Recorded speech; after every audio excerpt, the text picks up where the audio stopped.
Welcome to this demonstration showing how to approve expense reports submitted to you as a supervisor, EBO, or task manager. This is just a demonstration, so you will not need to do any clicking or typing. I will do all the work. After a WVU employee creates an expense report, the My Expenses system automatically forwards the report to an approver. Sarah, a WVU supervisor, can approve, reassign, adjust, and return these expense reports. Let's see what she needs to do. The approver can approve from an email or from within My Expenses.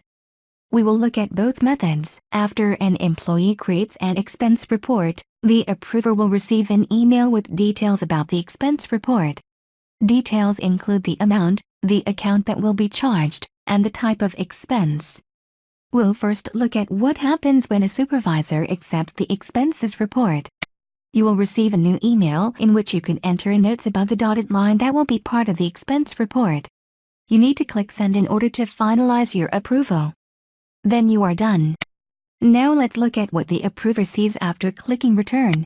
You will receive a new email in which you are required to enter a note to the person who created the report explaining how to revise the report. After clicking the Send button, you are done. An approver will need to go into My Expenses in order to adjust anything on the expense report, or to reassign the expense report. At any time, the approver can click this link to log into My Expenses. Now we'll look at how to approve from within My Expenses. To get started, go to myaccess.wvu.edu. After logging in, click the My Tools tab. Then choose My Expenses. This movie will show you how to approve, reassign, adjust, and return an expense report. Click the Approve button to see all steps. Click one of the other buttons to jump directly to that topic. We are now in My Expenses. When a supervisor logs in, the system displays a notice of any expense reports that have been submitted to the supervisor. Notice that 3 expense reports have been submitted to the supervisor. To view these reports, click the words Expense Reports. The 3 reports needing to be approved are listed here. If you have numerous reports and want to organize them, you can click the hamburger to view different ways to sort. Now click the first expense report in the list for the mileage for conference in Pittsburgh. The details of the conference open. The total amount is shown. We can scroll down to view additional details. The account summary shows the general ledger or project account that will be charged for this expense. A map is attached showing the route that the employee took while traveling. Both the account and the map are based on information entered by the creator of the report. Click the map to view the route.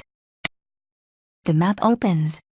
Click the X in the upper right corner of the map to close the map.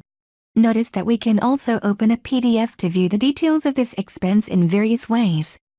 To approve this expense, click the green Approve button in the upper right corner. Click Approve again. The system shows a message that the report has been successfully approved. This message will go away on its own. Before we move on, let's also see how we could have reassigned this expense report to another employee. If another employee has requested to see all expense reports within a unit, we can click the 3 dots in the upper right corner. That brings up a screen on which we can click Reassign. After entering the name of the employee who should approve this, adding a note, and then clicking Reassign again, the report will be moved to the other employee's list of approvals needed. The system now shows details for the next expense report, one which we will adjust to correct a mistake. This report is for $340 for dues in a professional organization. We can scroll down to view additional information. We can see the account paying for the expense. We can also see the attached receipt for the dues. Click the attachment. We can see that this receipt is for $34, so there is a discrepancy between the amount on the receipt and the amount on the expense report. Click the X in the upper right corner to exit the attachment.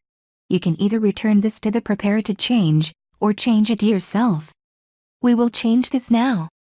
Click the Open button. We can see the line, the only line in the expense report. Click this line. To make a change, click the Adjust button. We need to change the amount in the Approve field. Type $34.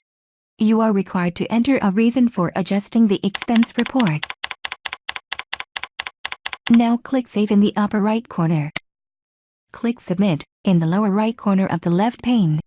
Click Submit in the upper right corner. The system displays the brief message verifying the report has been successfully submitted. The screen now displays the final expense report. We will return this report to the employee who created it, either the employee whose name is on the report, or the delegate. This report is to reimburse a job candidate who traveled to Morgantown from Colorado for a job interview. We can see the total amount is $450. Scroll to view additional information. We can see that the account that will be charged the expense. The line item is incorrect, but let's check to see if everything else is in order. Click the attachment on the left. This is the email from the job candidate verifying his address. This is necessary to make sure the check will be sent to the correct address. Click the X in the upper right corner. Click the next attachment. This is the receipt for the candidate's airfare. Click the X in the upper right corner of the attachment. The line item was the only item incorrect in this report. As the approver, we could adjust this, but in this example, let's return it to Emily for her to correct. Click the Return button in the upper right corner. A return comment is required. Enter instructions for Emily in the required return comment field. She will be able to see these comments when she logs into My Expenses. Now click Return. A brief message is displayed verifying that the report has been returned. This concludes this video. Thank you for watching.